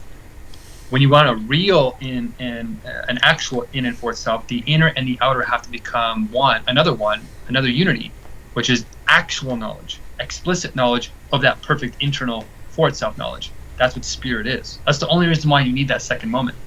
In terms of the divine masculine and the divine feminine, these are sensuous terms that technically don't apply in the supersensuous realm, right? Like even though the Garden of Eden and stuff like that has the Adam and Eve, that's because, at least Hegel says this, and I think he's right. The reason why that logic to the masculine and the feminine still apply in some sense in the sensuous world is because the first moment of the triad does differentiate itself into its second moment. So the Adam's rib turning into Eve, that's what they're trying to sensuously represent, is that dialectical movement. But the second movement completes the first one as a mirror. They become equals. And when they become equals, they don't become equals, I guess, in order, because the first moment is usually violent. That's why the dialectic is negative in the beginning. It's the abstract negation. But the concrete negation is what the divine feminine completes, so that they both rise into a higher unity, another first moment. So you say, well, then that's the masculine. That's why the father is a masculine. But the reason why the father is the masculine is only because it's in itself at the beginning. It's still just the first, even in the absolute idea form, it's still just the first moment of that spiritual knowledge. It's the perfect knowledge. That would be the father, the first moment still. And there's a second moment. And the created world would be the divine feminine, which is why nature is supposed to be feminine. But the reason why we transcend that distinction is because spirit is the sublation of those two as a repeating of the moment of essence and the moment of being in the sensuous world is completed. Then that third moment, the reason why it's neither male or female, it's both of them at the exact same time, is because even though it's a one absolute, it's a return to the Father. So you have that second moment and the first moment as one, which is why they both happen at the exact same time at the spiritual level. And I think it's just mind-blowingly consistent, because the measure does come first, but measure should not be confused with limit. Even though, because remember, when you make limit comes before measure. It's like halfway between the first moment of being. These things that are happening with pure being, pure nothing, pure becoming, determinate being, quality, something, other, until you get to finitude and limit, these aren't measures explicitly. They are measures implicitly. And then after that, you get the limit turning into a measure of itself, which is why it becomes the first complete being that you can start building essence off of. If you don't have that order, you're going to be conflating those two. And there's going to be internal contradictions where you're not going to be able to resolve those any better. And I think the only way to really, we can keep getting into it, but if you're starting to feel a little bit overwhelmed with the implicit and explicit distinction, it takes some time. And I would say if somebody else is watching this and you're getting it, one of the only other contemporary philosophers that I know that grasped they didn't grasp anything else, really, except for the whole and the part and the implicit and the explicit. The implicit and the explicit distinction is present in this guy named David Bohm. So if you go look up at his stuff, he doesn't get maybe any of the other moments about measure and limit, which you get. You get the measure one and the essence one. That's why essence has to come before energy. The implicit explicit one's really hard to get, but there's one guy that got it in the sensuous realm, And it's very interesting to me because like I only got it because I understood the prior categories. I don't know how this guy did it without understanding the logical progression. So there's something really weird about David Bohm that's worth looking into if you want to understand implicitude and explicitude without having to understand this like super essential kind of progression. So I'm not sure if that makes sense. Like that's why I think the limit has to be this way, and you're right about the measure being first of essence. I think measure entails the notion of limit. You can't That's think. why limit happens before it. It makes sense, right? Limit No. becomes formal before it. Remember, they're always measuring. They're universals. They're the all in all. They're always happening. But then what makes the order in a timeless space is just the fact that they are switching positions of what's really there present, explicit, for itself, and what is still implicit inside of itself. So Aristotle was trying to play with this distinction between potentialities and actualities, right? That's kind of what we're trying to do, except explicitude and implicitude is a little bit less developed than formal actuality and possibility. But in that universal realm, if you don't have that distinction of implicit and explicit, how do you resolve the contradiction between order and timelessness? You have to have that order, but if you do it from the intellect, you run into these contradictions where they're reversed and they result in more inconsistencies in the total system. Yeah, I don't know. I mean, the idea of Okay. the implicit being of a form preceding explicit being is there in the notion of causal containment. As I said, higher beings causally contain what primarily exist at their own level. The authentic existence of a thing is where it is in its sense of an arche. So the authentic existence of limit will be the monad, which is the second member of the ontological hierarchy. That would be the authentic existence, but the limit is already causally contained in the one. So that sounds sort of similar to what you're saying with implicit and explicit. My problem here is like I said, mythologically, it is an inversion, and inversions in general of like standard mythological symbols like the black mass and stuff like that are harmful things spiritually. They are not beneficial. I don't like the emphasis on this succession of steps. It temporalizes. Obviously, it's analogical. The real thing is eternal. But I just don't see any improvement on Proclus here. A lot of this can sound very abstract. Obviously, it is. And it's not clear why you should prefer Neoplatonic language over Hegelian or vice versa. And I think you know a tree by its fruits, and you know the validity of the Pythagorean system because it has survived for millennia, and it informed actual mathematicians for millennia. I mean, Kepler was a Pythagorean. Newton was a believer in similar ideas. I don't know if you could call him a Pythagorean, but they definitely used Neo-Pythagorean ideas. Leibniz was a Neo-Platonist himself. And I just don't I don't see the reason why we should be privileging Hegelian language or showing like where's the demonstration that it has this positive social utility where something like Pythagoreanism just itself doesn't have utility. I think if you're measuring it by the results, Platonism is obviously has preeminence over Hegelianism. And so back to like the project that you envision for changing the world, or I have similar ideas. Things are not headed in a positive direction in various senses, and I think having new educational institutions is important. And so I'm emphasizing Platonic education because it is foundational, and you literally can't understand the rest of Western philosophy unless you get that. And I basically, I don't really like what I've heard in that you are asserting the truth of this nomenclature for describing metaphysics without substantiating that. And it's the same problem that I have with Hegel. And one of the criticisms that Schopenhauer makes of Hegel is he uses this term spirit as if it's deeply significant, but doesn't really ground that concept in a robust way. Whereas, even metaphysical concepts of Pythagoreans, you know the archetype of something by its instantiations, by the similarity that appears in its instantiations. So they're not vacuous concepts. Like the idea of limit is not a vacuous concept. It's very definite.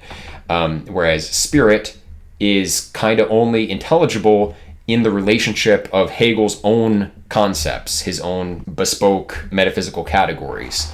And that I just don't know. I think Hegel is a bit prideful in his writing. Not that Schopenhauer wasn't, but I don't think this new metaphysical system takes precedence over I think the problem is that people just don't understand plain old Platonism. Like, most people who call themselves philosophers didn't get past step one, which should have been actually understanding the foundation of all this stuff on its own terms, and people aren't doing that. And so yeah, I don't necessarily think Hegel is the solution for the problems in the world.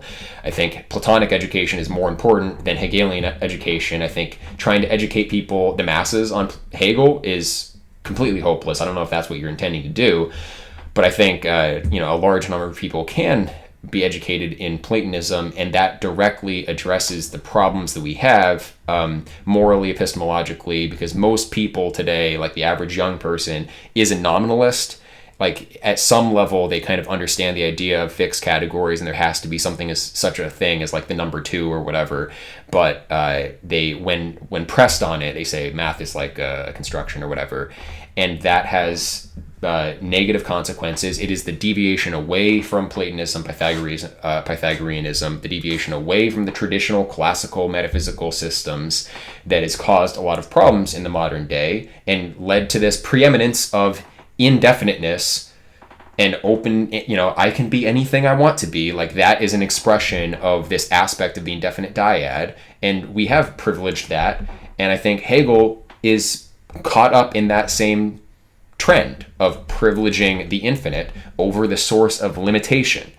And so yeah, I basically don't agree with the Hegelianism. I don't think it's been demonstrated to be beneficial for people, and philosophy should help people. Platonism has been demonstrated to be beneficial for people and for scientists. And so how are you going to use Hegel to, heal the world, or whatever the plan is? We're doing it right now. I mean, you're close, man. I have to say, like, I'm trying to pick out places where you're negating, and I'm saying, well, how do I sublate that?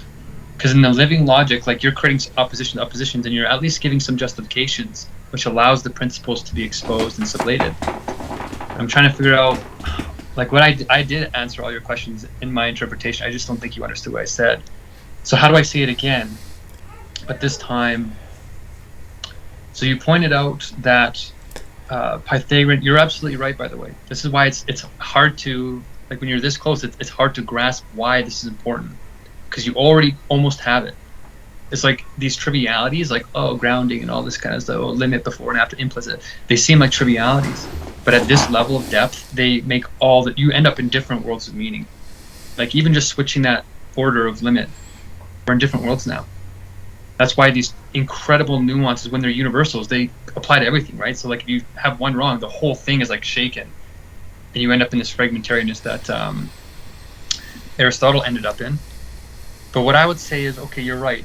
One thing that you're right in what you just said for sure, and Hegel says this too, or even just, I can even stop using the word Hegel, because the particularity of it starts to make it sound religious. We'll just call it genuine philosophy. That's what Hegel was going for.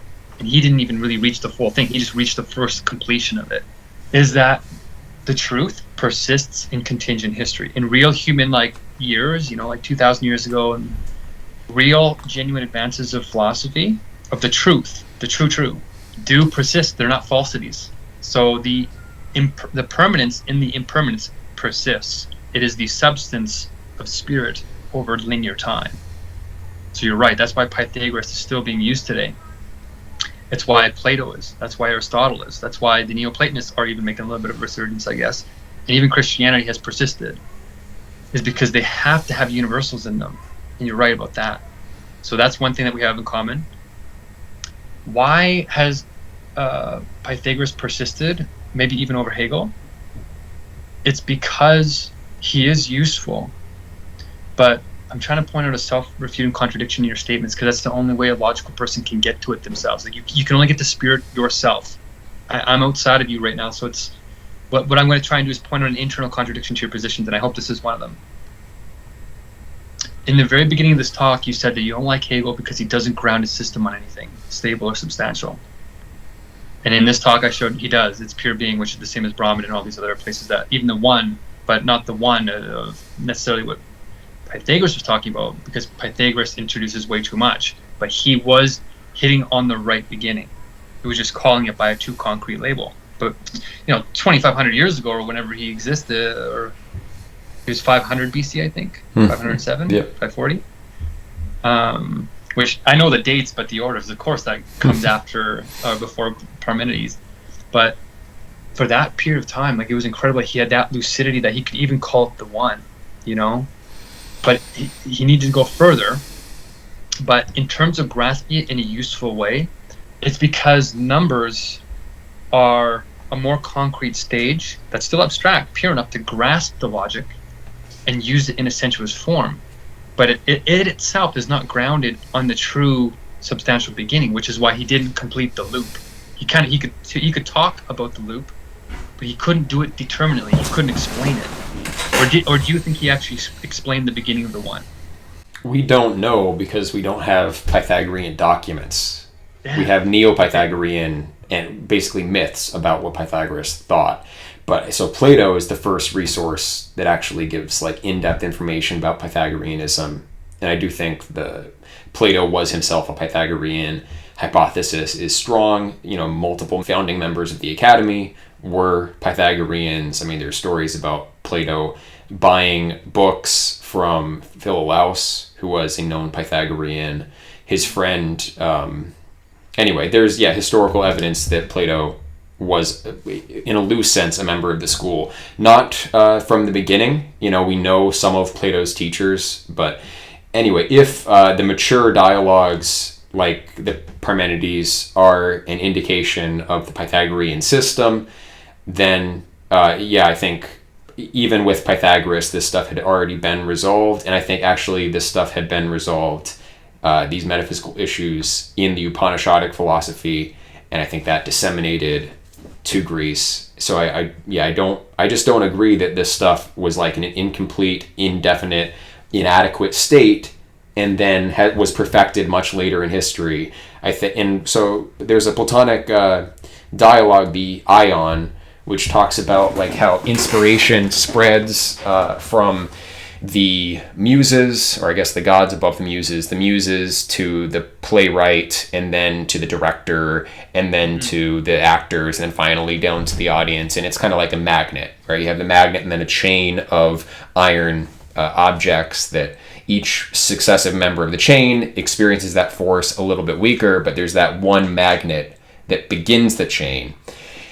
And I think that's the way that ideas actually do enter into history, not a gradual dialectic culminating in something, but it looks like this kind of perforation of the transcendent into time, and it starts in its like highest form in many cases. Egyptian culture seems to emerge in this way. The origin of the Neolithic seems to operate this way. The history of Western philosophy operates this way, where, successors to Plato are little read, forgotten, and, not relevant. Plato is still relevant, and Aristotle is almost as relevant as Plato, but not quite. Plato is that magnet that we have in the tradition, and then everyone else depends on him. Like Alfred North Whitehead put it, like the history of Western philosophy is a series of footnotes to Plato. And I think that makes sense with what I see, and I just don't agree with the criticism of ancient philosophy and saying Hegel I don't see where Hegel improves. I don't see evidence that Hegel improves, except that maybe the ideas can have internal coherence. That's fine, but grounding your system on a set of ideas that themselves have internal coherence doesn't guarantee that it tracks reality. You need some grounding in reality, in epistemic, like plausible explanation for how we could access truth. And Hegel has the notion of spirit and all that, but Plato has the idea of the forms and our intuitions and nous and the different levels of our psyche in a very detailed way, and that it proved useful. Like he had the institution prior to the Library of Alexandria that had the greatest number of mathematical discoveries. Like this epistemology, this way of thinking about things, developed science and mathematics. There's no Hegelian institutes that have like come out with all of these new developments. It's not proving to be that powerful magnet with a long series of... So if all we have is these abstractions and whether they cohere together or not, I don't see why we privilege Hegel's set of terms and their relations over Platonism. That's a fantastic question. I don't know if you want to end here in 7 minutes at the top. I think we're going for 2 hours, but this might be a good place to actually leave it for another discussion, because that's a great question, is the utility question.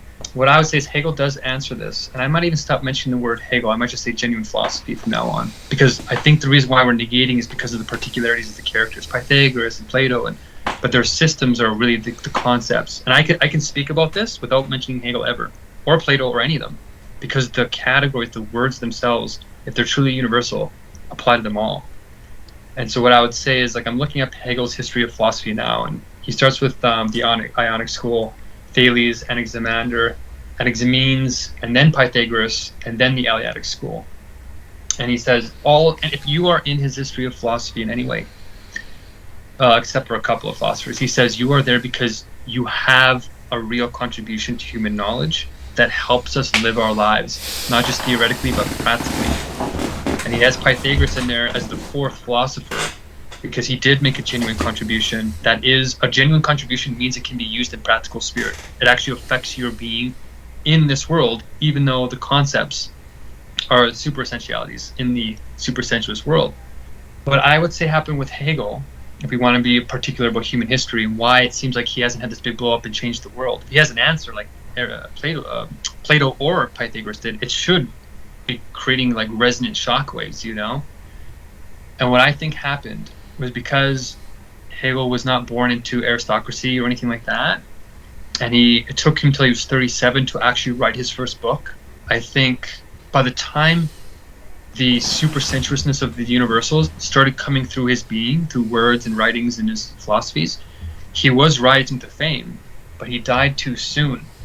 And what happened was he was writing this contradiction between the French Revolution, the introduction of abstract reason, which he was still for but against at the same time, which seems contradictory, but it's not. It just means the form of reason, the sublation to a higher form of reason in church and state is correct, but they had the wrong form of reason, but it was in the right spirit. So the concrete reason, which is what genuine philosophy is based on, is what the state should be based on as reason. If you have abstract reason, which the French Revolution was based on, even though it was a necessary step in history, it's what created the terror as a counterbalance, as the energy of that abstract essence. To use your language a little bit more Christian, I don't know what kind of language that is. Is it like theological scholasticism? But it's Platonic language. What's that?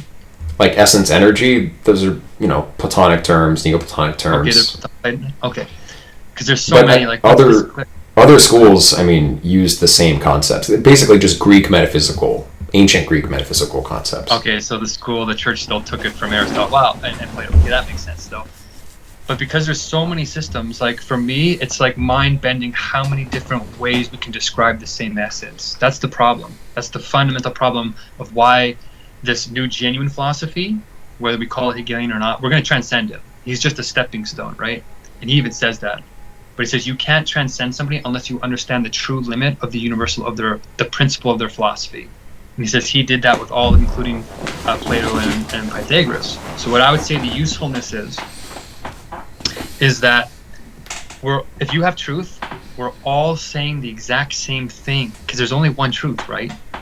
We're all saying the exact same thing. The problem isn't the thing. The problem is the expression of the thing to ourselves, that we can't agree on the expressions, which is why we grasp two different concepts of the same thing, and we war in that falsity. That's the fundamental problem. And in order to solve that problem, you have to create expressions that are logically uniting with people who are rational beings, because what is real is rational, what is rational is real. The good is rational, and the rational is good. If you grasp real rationality, not the abstract kind, you don't get this terror, this energy that gets an abstract negation, which causes the limitation, the evil, or the one-sidedness. When you have concrete thinking, when you think in the true living spirit of that way of speculative logic, That's the real philosophical thinking that prevents the essence from turning into an abstract negation and staying there. Because you have to have the abstract negation, you have to have the energy, but the energy of the energy is the real living spirit. And I would say the usefulness of Hegel to get us as a stepping stone to the next level of genuine philosophy, which you for sure, man, are you'll be teaching me this once you get the chain, is that it gives you a way to describe that magnet chain. And if you have no way to describe the linkages with concrete language, it has to remain ineffable in some sense, or confused. And that is where that sinfulness comes in, the disconnect comes in, that prevents a unifying of spirit.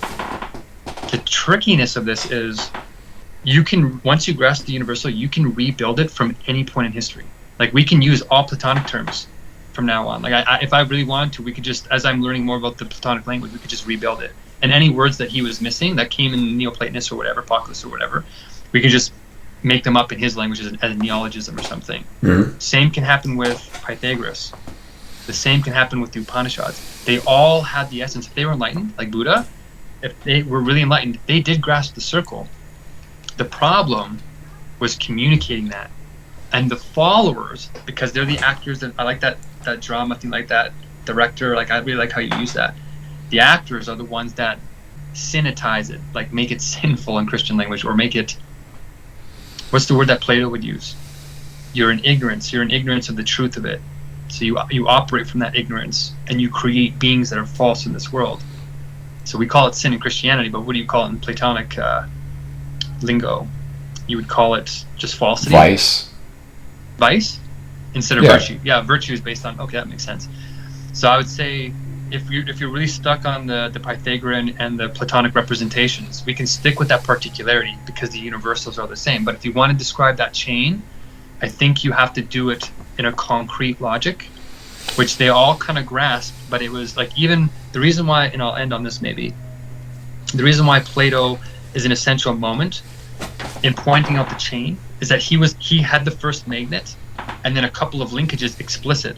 The rest of them were there, but they were implicit even to Plato, because he didn't grasp the system fully as a circle determinate on itself. So that's why he has to be an essential moment. That's why everything else is a footnote after him, because they're just building off the chain. And that's what Hegel says too. He says the only reason why I'm here saying what genuine philosophy is because I grasped the chain of what each one of these people played. And there's people in history that didn't get fair coverage, like Jakob Boehm. And he made an essential contribution, but he's missed in history. And the reason why Hegel is not having his moment yet is because he upset the king. He was rising to prominence because spirit was coming through him on the foundation of Pythagoras and Plato, which he fully gives credit for. But what happened is, as he was rising up, he became as famous, or in some cases more famous than the king, King Ferdinand. And Ferdinand started getting jealous because people started celebrating Hegel's birthday more than the king's and other things like this. And so when Hegel died young, 61, the king hired all his contemporary nemesis, his negations like Schelling and Schopenhauer and these guys, to stop the dragon seed of philosophy. So this big negation happened, and that's why for the last 200 years we've been experiencing the negative moment of his truth as an actualization of the principle of it.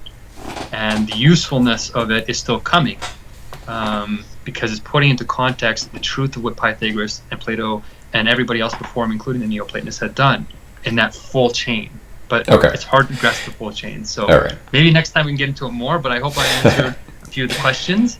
Yeah. And if you have any more questions, if I didn't explicate the answers, then maybe we can really get into the nitty-gritty in a written form where we can kind of like point it out more concretely. Thanks for letting me talk for so long. Maybe. Yeah, no problem. So, I wanted to hear your perspective. You have an interesting screen name and an interesting mission. And I agree with, I think, what you're trying to do in a certain respect. But I think, you like put a lot of trust in Hegel, in particular, and his neologisms. I'm not averse to neologisms. Like, I appreciate Chris Langan's work. And Hegel doesn't use neologisms. We're just saying if we have to go to prior systems, we might have. Well, he does. He changes the meaning of some terms, so maybe that's not a neologism. But in any case, we can use new terms, old terms. I guess either way. But I think there is a utilitarian argument to be made for the Platonic language because it has that historical weight, because it's already known, because it has informed our lexicon. It's shaped our language, and so like it's just like you can use any word to mean anything you want, but if you deviate from the grounded etymological roots, then it becomes more difficult to communicate. I think Hegel makes it more difficult to communicate about some of these concepts than just the Platonic language, which is kind of inherently more universal and familiar to people because it has that historical weight. I don't really know what in particular Hegel does that other philosophers have not done still at this point. It seems like I don't think anyone should be so confident in the one thinker that they are the cheerleader for that they dismiss what previous philosophers or other philosophers have done. I think a little bit more humility or like acknowledgement of ignorance would be beneficial rather than like charging forward and championing this one figure when is he actually the solution to our problems? Is this the philosophy we have to ground ourselves on? Do we actually understand what Plato himself said? I think in the vast majority of cases, people have not moved beyond step one in learning the history of Western philosophy. And so that's kind of where I stand. And I don't know that you'll meet with success being a champion of Hegel, but you obviously have the spirit to want to help and to, want to find the truth, and that's fine. But I don't know, I think you might be getting a little carried away and trusting Hegel too much. And that's my take as far as I can see it. But I don't, dislike you. It's an interesting conversation, and I hope we do speak again. Okay, and if there is anybody else that listened to what I said and it makes sense to you, reach out to me if you can. I do have my own YouTube channel, I guess, and Spiritman's my screen name on Twitch. And what's the best way to reach me? There's something called Spirit of Wewa, WEWA @gmail.com. And it's hard, right, to grasp it at first, because if it was easy, we would all grasp it. But I think for you, Eric, man, you're gonna get it. Like, I can already see you get it. So I think what I'll do for next time is I will stay within your domains of familiarity, because you're right. Plato, for philosophers, Plato and Aristotle are more familiar, more universal. But for the average person, totally not. If you use Platonic terms for the average person, they don't care at all. So really, we have to move in people's domains of familiarity. And I really am glad you picked Pythagoras and Plato, because those are pretty easy to start with. And they are foundational. So we can start the foundation. And I think with your help, you can help me find a way to explicate this that makes sense to this community. So if would you help me actually learn the language more precisely, like energy, essence? And I've been meaning to reread the Timaeus, but like I feel like you're somebody that can teach me the right way to do this. And then when you grasp it, you will probably be one of the real teachers. You can do it from anywhere. Like, I really sense that you and Jay Dye are really close. Like, really, out of the people I've talked to so far, you have the foundation there. I'm just not connecting to the language properly. So if you want to help me in some way and you think there's something I should do, I will be very open to you. And maybe next time we do talk, I can speak on your terms. Maybe, yeah. I do teach, run reading groups, book clubs on Plato, Neoplatonists. We're doing Aristotle's Organon, and then some other physics stuff. So you can join those groups if you like. Usually people will sign up on Patreon. I'll put my link for that in the description, and I'll put Spiritman's links in the description as well. If you could, just after we hang up, go ahead and message me all relevant links you want there. But yeah, there aren't enough interesting philosophical characters around, especially ones that are passionate about what they're talking about. Again, I don't think it's good to assume that you found it when do you really know the history well enough to conclude that? Maybe not. Anyway, I'll leave it at that. Thanks everybody for listening. Take care.